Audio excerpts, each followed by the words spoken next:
जाके चना बेचो अगर इससे डर रहे हो तो पत्रकार फिर क्यों बने हो। जाके चना बेचो अगर इससे डर रहे हो तो पत्रकार फिर क्यों बने हो। जाके चना बेचो अगर इससे डर रहे हो तो पत्रकार फिर क्यों बने हो। नमस्कार, मैं हूं धर्मेंद्र और आप देख रहे हैं दी पॉलिटिकल वॉर। आज इस समय हमारे साथ बात करने को शंभू जी हैं। आप उन्हें नेशनल दस्तक पे अक्सर देखते रहते हैं, सामाजिक मुद्दों को आप बेबाकी से रखते हैं और आपकी अलग ही कहते हैं ना कि चर्चाओं में बने रहते हैं। सर, आज के समय पे जो पत्रकारों के जो हालात हैं या देश के जो हालात हैं और अभी जो जहांगीरपुरी का जो मामला है, जो करंट हम दिल्ली में हैं, दिल्ली में हम बात कर रहे हैं, ऐसे में दिल्ली सरकार का जो रवैया रहा है उस पर आपका क्या कहना है? नहीं, सरकार, मैं पत्रकार के तौर पे मैं चर्चा में कैसे बना रहा था, तो मैं पत्रकार हूँ, पत्रकारिता करता हूँ। एक पत्रकार के तौर पे जो भी घटनाएं हो रही है उसको रिपोर्ट करता हूँ, मेरा रिपोर्ट करना काम है।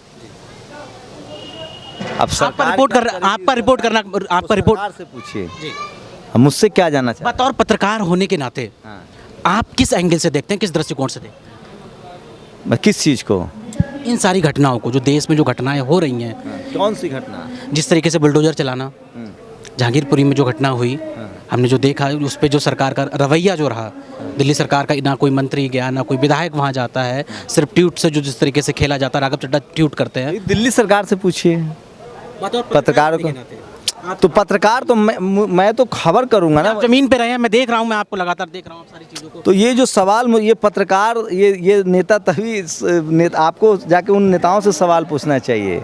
एक पत्रकार के तौर पे हमारा काम है उसको रिपोर्ट करना, हम उस घटना की रिपोर्ट कर रहे हैं। तो आपने क्या देखा?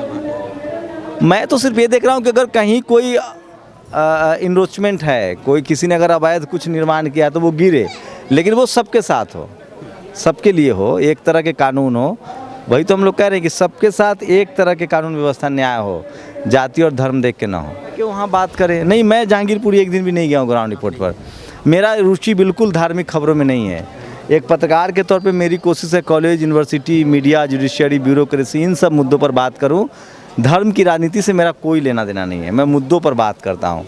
जिन लोगों को धर्म की राजनीति करनी है वो करें, मुझे उससे कोई मतलब नहीं है। धर्म की रिपोर्टिंग करना है करें, वो उससे भी मुझे मतलब नहीं है।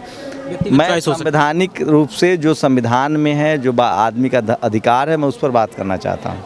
संविधान के तौर पे आज के कहते हैं हम बाबा साहब की जयंती को मना रहे हैं, ऐसे माहौल में लोगों को क्या संदेश देना चाहेंगे, युवाओं से क्या कहना चाहेंगे? बाबा साहब सारी बातें लिख के गए हैं, बाबा साहब को पढ़ना चाहिए। इस देश को संविधान दिया, इस देश को एडमिनिस्ट्रेटिव सिस्टम दिया, हम आप बोल रहे हैं वो भी उन्हीं का दिया हुआ अधिकार है।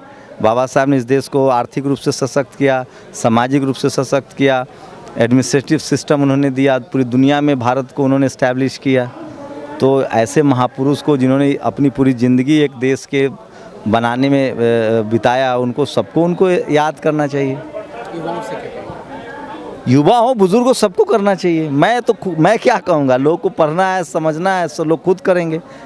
मैं अपना काम कर रहा हूँ, पत्रकारिता जो मुझे करनी है वो मैं ईमानदारी से करता हूँ। जो मेरा काम है, मेरे काम पर आप मुझसे पूछ सकते हैं। बतौर पत्रकार होने के नाते बाबा साहब के जो डिसिप्लिन्स हैं, जो आइडियोलॉजी है, वो आपको किस तरीके से मदद करती है? बाबा साहब की क्या आइडियोलॉजी थी, पहले तो मुझे यही बताइए, क्या थी आइडियोलॉजी उनकी? जो वो कहते हैं कि सबको समान अधिकार होना चाहिए। ये आइडियोलॉजी है कोई? ये आप इसके खिलाफ हैं क्या? मैं खिलाफ नहीं, मैं आपसे जानना चाहता हूँ कि वो आज के दौर में जैसे कहते हैं कि हमें बोलने का अधिकार होना चाहिए, पत्रकार बोलते हैं तो उन पे कहीं कहा जाता है कि उन पे FIR हो गई, किसी पे देशद्रोह का मुकदमा लग गया, सेडिशन के चार्जेस लग गए। जाके चना बेचो अगर इससे डर रहे हो तो पत्रकार फिर क्यों बने हो। सेडिशन के चार्ज लगेंगे, सेना में भर्ती हो जाओगे तो गोली लगेगी ना, कि भाग आओगे युद्ध होगा तो मत बनो पत्रकार, जाके चना बेचो। अगर डर लगता है, सरकार केस कर रही तो जाके चना बेचिए।